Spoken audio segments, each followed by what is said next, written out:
যদি বলি বাংলাদেশের মাটিতে এমন একটি গ্রাম আছে যেই গ্রামের একটি ঝোপঝাড়ের নিচে আছে অগণিত বা অঢেল ধন সম্পদ, যেই সম্পদ দিয়ে নাকি পুরো দুনিয়াটাকে 2.5 দিন চালানো সম্ভব, তবে কি আপনাদের বিশ্বাস হবে? হ্যাঁ, এটাই সত্য যে মা মনসা দেবী অল পৃথিবী এই ভক্তবৃন্দর 2.5 দিনের খোরাক এখনো এখানে গচ্ছিতভাবে ধরে রাখিছে। বহু বছর ধরে এই ধন সম্পদগুলোকে নাকি পাহারা দিচ্ছে কিছু বিষধর সাপ। যেই বা যারা এই ধন সম্পদ লুটের চেষ্টা করেছে তাদের সাথে নাকি ঘটে গেছে মর্মান্তিক ঘটনা। ভাদর মারে তেরের মাঝে মাঝে হাল মানে ভিড়িয়ে সাপের ভিড়িয়ে বেজে যাচ্ছিল, এত সাপ।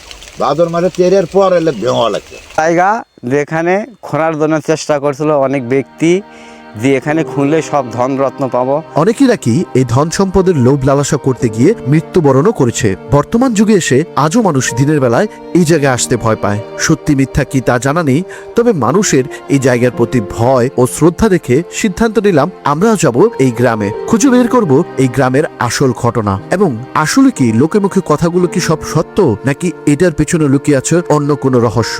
আজকের ভিডিওতে সেই সত্যটাই আপনাদের সামনে তুলে ধরবো। আজ আমরা রওনা দিচ্ছি বগুড়ার সাতমাথা থেকে কাহালু উপজেলার পাইকর ইউনিয়নের যোগীর ভবন গ্রামের উদ্দেশ্যে।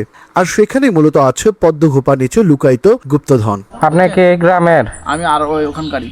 আচ্ছা, ওই এখানে ওই যে পদ্মর ঘোপা আছে না একটা, ওইটা কোথায়? ওখানে ওই যে আপনি বাজার থেকে আরো হাফ কিলো গেলে আপনি 3 মাথা মোড় পাবেন, তেঁতুলতলা পাবেন। একটা ওইদিকে সোজা চলে গেছে, একটা এইদিকে গেছে পাকা রাস্তা। এইদিকে যেটা গেছে না সেটাতে গেলেই 300 মিটার সামনে গেলেই যে কাউকে বললে তো দেখাই দিবে। গ্রামটা অনেকটা ভিতরের দিকে হওয়াতে গুগল ম্যাপের লোকেশন বের করাটা কঠিন হয়ে পড়ছিল। তো যোগীর ভবন না? যোগীর ভবন তো এটাই, আরো সামনে। আর ওই যে একটা আছে না পদ্ম গোপা, ওইটা। তাই আমরা এখানকার লোকাল মানুষদের সাহায্য নিয়ে চলে আসলাম সেই পদ্মগোপের কাছে। সো ভিউয়ার্স, আমরা এখন চলে এসেছি বগুড়া জেলার কাহালু উপজেলার পাইকার ইউনিয়নের যোগীর ভবন গ্রামে। এই যে গ্রামটা দেখতে পাচ্ছেন, এটাই হচ্ছে যোগীর ভবন গ্রাম। আর এই গ্রামে কিন্তু এক রহস্যময় জায়গা আছে যেখানে লুকায়িত আছে হাজার হাজার কোটি কোটি টাকার ধন সম্পদ, যে সম্পদ দিয়ে এই দুনিয়াটাকে প্রায় 2.5 দিন পর্যন্ত চালানো যাবে। সেই রহস্যময় সেই গুপ্তধনের খোঁজেই কিন্তু আমরা আজকে এই গ্রামে। এখানে নিয়ম আছে, এই গোপে প্রবেশের পূর্বে আপনাকে এখানে একটা প্রণাম জানিয়ে বা শ্রদ্ধা জানিয়ে তারপর এটার ভেতরে প্রবেশ করতে হবে। তাহলে তো এই জায়গায় আপনারা এলাকার মানুষও ভয় পান না? আমি আর দিনের উপর বসে থাকি দেখে আমি সবসময় মানে ভক্তি শ্রদ্ধা করে আসেন আপনারা এই জায়গায়, তাছাড়া তো আর আসা পারে না। তো চলুন আমরা এখন শ্রদ্ধা বিনিময়ের মাধ্যমে এটার ভেতরে আপনাদের নিয়ে যাব। ভক্তিতে আমি মতি দিয়ে আমি এখানে আপনারা ভক্তবিন্দু সকলে আপনারা দেখেন, এই সেই মা মনসা পদ্মা দেবীর জায়গা। তা আপনাদের কাছে অনুরোধ রইল, এখানে আপনারা আসবেন এবং দর্শন করবেন এবং এই ভয়ঙ্কর জায়গা দেখতে গেলে যার যে মনস্কামনা বাসনা আছে ভগবান তার পূর্ণও করে দিতে পারে, কারণ জীবের দয়া সেই করতে পারে। কারণ মানুষ তো হিললে আমরা বর্গে দেখতে পাই এবং শুনতে পাই, কিন্তু যেটা বাস্তব হয়, যেটা সত্য প্রকাশিত, সেটাই মা মনসা দেবীর জায়গা আসে দেখেন। এই সেই ভয়ঙ্কর জায়গা যে আপনারা কখনো কোনো সময়ের জন্য কল্পনায় কিংবা ভাবনাতে দেখতে পাননি। আমি হরিবলা একজন এই ঘোপাতে ভক্তিতে আমি মতি দিয়ে আমি এখানে আপনাদের দেখাচ্ছি। আপনারা সকলেই ভক্তিবিন্দু দেখেন, এই সেই ভয়ঙ্কর মা মনসা দেবীর জায়গা।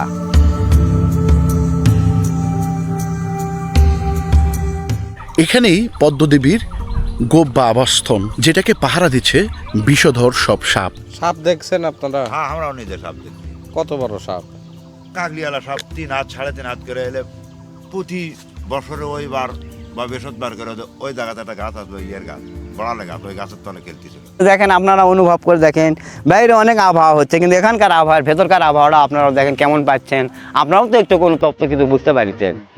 আমি বর্তমানে এখন যে জায়গাটাতে দাঁড়িয়ে আছি, এই যে আমি উপর থেকে দেখাচ্ছি আপনাদের, ঠিক এই জায়গাটাতেই ঋষিমুনিরা এসে ধ্যান করত ঘন্টার পর ঘন্টা, যুগের পর যুগ। তো এখন এই জমানায় তো যেহেতু এখন কলিযুগ চলছে, সাধু মনি ঋষিরা এখন নেই বলতে গেলে, কিন্তু এখানকার লোকজনরা যখন বাইরে বেশি শীতল অনুভব করে তখন কিন্তু এইখানকার তাপমাত্রা অনেকটাই গরম থাকে এবং তখন কিন্তু তারা এখানে এসে বসে সময় পার করে। যারা লোভ লালসা করবে তারা এখানে আসতে পারবি না, তারা এইভাবে আসে এখানে দাঁড় করতে থাকবে না। মায়ের মহিমা সে চটকেও দিতে পারে, কারণ আমাদের জীবের কোনো লোভ লালসা নেই, আমাদের ভক্তিতে শ্রদ্ধা। কারণ জীবের দয়া ভগবানই করতে পারে, মানুষ কখনো কোনো সময় কোনো করে দিতে পারবে না। তো মানুষেরও তো লোভ থাকতে পারে, মানুষের জন্য তো এত কিছু। তাছাড়া তো এরকম প্রাচীন যুগের এই সত্য যুগের এই ঐতিহাসিক পড়ে থাকবে এইভাবে কী জন্য? কারণ এটা লোভ লালসার কারণে ধরে রাখছে মা একদিন না একদিন কোনো ভক্ত না কোনো কারু দ্বারায় এখানে যেন আমি জাগে উঠি, তাই তার চাওয়া পাওয়া, এছাড়া অন্য কোনো চাওয়া আমার নাই এখানে। আমার পিছনে যে খেজুর গাছটি দেখতে পাচ্ছেন, এইটাকে নিয়েও আছে অনেক রহস্য। এই খেজুর গাছে খেজুর নিতে গিয়েও একটা বাচ্চার সাথে বিপত্তিকর ঘটনাও ঘটেছিল। চলুন সেই ঘটনাটা এখানকার লোকের মুখ থেকেই শুনে নেই। এই গ্রামের একটা চেহারা খেজুর কাটতে উঠছিল দুপুরবেলা, উঠে খেজুরে কাটে বাধা নামে দিয়েছে। সে বাধা ঝোপা নিচমুখ হয়ে এসে মানে গোয়া নিচমুখ হয়ে পড়ছে, বাধা উপর হয়ে গেছে। যাওয়ার পর সেখানে একটা খাই ছিল, সেই খাইগুলো তো লিভার গেছে, লিভারগুলোতে গ্যাস উঠে আসলে তখন আর এগুলো পুড়ে যায়। রাত্রে খাওয়াবে, দেখা যায় বেটা তুই জোর জুলুম করে আমার জায়গায় যায়, তুই খেজুর কাটু, তুই তোর বাপ কি গাছ লাগে তুসলো, তুই বাঁচতে যদি চাস, তোর মায়ের কোল দূরতে চাস, তো ওখানে যদি ওই দুধ কলা দিয়ে নানা মানুষের দিল করিস, তাহলে তোর জীবের দয়া হবে, তাছাড়া তোর জীব আমি ধ্বংস করে দেবো। এখানে যে এত ধন সম্পদ আছে সেটা জানার পরও কিন্তু কেউ এখানে এসে এগুলো লুটপাটের সাহস করে না। আর যারা এই পর্যন্ত এখান থেকে ধন সম্পদ লুটপাটের সাহস করেছিল তাদের কিন্তু ভয়ানক পরিণতি হয়েছিল। কেউ গিয়েছিল মারা, আবার কেউ স্বপ্নে অনেক কিছুই দেখেছিল। আর যারা মারা গেছে সে হলো আবাসনে ডাকছিলে, তাই মনে করেন এখানে ধন নেওয়ার জন্য আসছিল। মা মনসা দেবী বলছিল বেটা এতগুলো ধন তুই কি করবি, তুই এড়ালে যা, বেশি নিস না, তুই আসছিস যখন তোকে ভালো লাগছে তুই এড়ালে যা। কিন্তু এড়ার বেশি লোভ করছে, লোভ করার কারণে তাই নিজে নিজে গালা ধরিতে মরে বসা, ধন আর পায়নি তার দেব, কাউকে বলেও নি যে এটি ধন আছে। এই সেই খেজুরের গাছ, এটাই সেই খেজুরের গাছ, যা কোনো খেজুরের বাধা কেউ কাটতে পারে না, এমনিতেই ঘুরে পড়ে চলে যায়। তো এখানে আসতে গেলে অবশ্যই আপনারা শ্রদ্ধা জানিয়ে তারপরে কিন্তু আসতে হবে। এছাড়া কিন্তু যে কোনো সময় যে কোনো ধরনের অবাস্তবিক কিছু ঘটনা ঘটে যেতে পারে। আদের এনে দুধ টুধ দিচ্ছিল, কিন্তু এখন আদের মানুষের অবহেলিত আর মানুষ বেশি হওয়াতে অনেক কিছু কমে গেছে। এটি না তো খুব এটকের জাঁকজমক ছিল। আর আমরা শুনি অল পৃথিবীর 2.5 দিনের খোরাক আছে এই জায়গাতে, এইটুকু জায়গায়, জায়গাটা এলো 9 শতক জায়গা। বর্তমান আর কাটতে কাটতে এইটুকু আছে, এখানে তার কাটেও না, হাললি আসে না ধার দিয়ে। যে জায়গায় আপনি দাঁড়ায় আছেন এটার নিচেই ধন সম্পদ আছে, ধন সম্পদ, কিন্তু কেউ বাইর করতে পারে নাই না। কিন্তু অনেক জায়গার থেকে অনেক ফকির আসছে, তাও পারেনি। একটা ফকির মারাই গেছে আমাদের পার্শ্ববর্তী ওই আখড়ালে। যে ফকিরই আসে এর উপর যদি উঠে ওই আসন দেয়, যে আমার চটকে কুম্বলটি ফেলে দেয়, ঘট পড়ে উঠে চলে যাবে আর আসে না। তাহলে তো এই জায়গায় আপনারা এলাকার মানুষও ভয় পান না? আমি আর দিনের উপর বসে থাকি দেখে আমি মানে ভক্তি শ্রদ্ধা করে আসেন আপনারা এই জায়গায়, তাছাড়া তো আর আসা পারে না। তার মধ্যে ভাই আমরা এটি এই শীতের মধ্যে করে বসেই থাকা হচ্ছিল, কিন্তু এই যে আবহাওয়া গরম ভাই, খুব গরম আবহাওয়া, এটি আপনি বসবেন এই ঠান্ডায় এটা খোল পদার্থ বুঝলেন, যখন পুরো শীত হয় তখন আলগা যেন খেয়াতে আমরা ডক করে আসি, তার এর মধ্যে বসবেন, কিছু না থাকলেও গাও গরম। মানে সব বাইরে সব জায়গায় ঠান্ডা থাকলে এই জায়গাটাই গরম।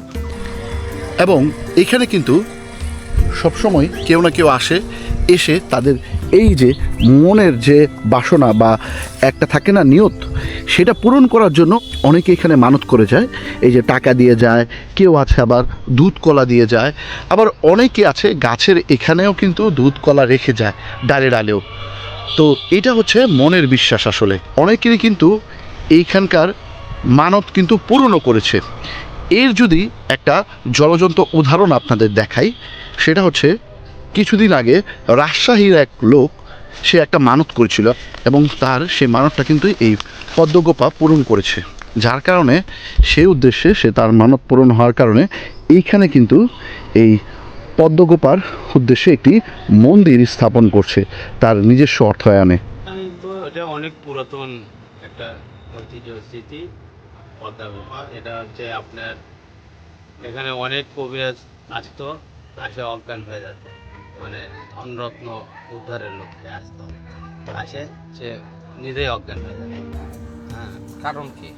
কারণ এখানে বিষধর সাপ থাকে, তো সাপ রূপেই ওখানে থাকে, পদ্মায় হোক আর যেটাই হোক সাপ রূপে থাকে। হ্যাঁ, তো এখানে ওই যে আমাদের এই সামনে গ্রামের একটা ছেলে খেজুর পাড়তে আসে, ওরা আবার ওই তাপ লাগিয়েছিল, লাগে মনে করেন যে পুড়ে গেছিল। এটা আমাকে শোনা এবং এটা দেখা কথা। আপনারা নাকি দিনের বেলাতে ওই জায়গায় অনেকে যাইতে ভয় পান? হ্যাঁ হ্যাঁ, দিনের বেলাও কেউ যায় না। শুনতেই তো পারলেন এই জায়গার ঘটনা। সত্য মিথ্যা কি তা জানা নেই, তবে মানুষের সাথে কথা বলে আমরা এটাই বুঝতে পারলাম সত্যিই এই জায়গায় এমন কিছু তো একটা আছে যার কারণে মানুষ দিনের বেলা পর্যন্ত এই পদ্মগোপায় যেতে ভয় পায়। আজকের এই ভিডিওটি এখানেই শেষ করতে যাচ্ছি। দেখা হবে পরবর্তীতে নতুন কোনো ভিডিওর সাথে।